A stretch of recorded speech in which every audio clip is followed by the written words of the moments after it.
Cut చేసుకుని salt వేసుకుని పక్కన పెట్టుకోండి.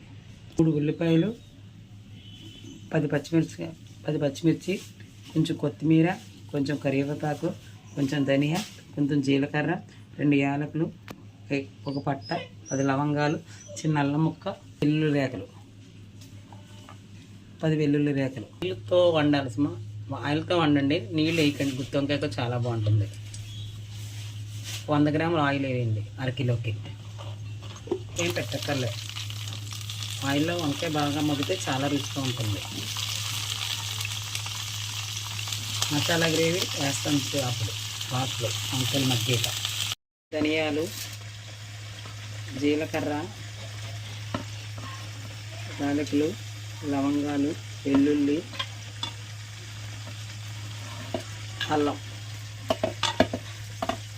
మసాలా అంతా వేసి ఈ మొత్తం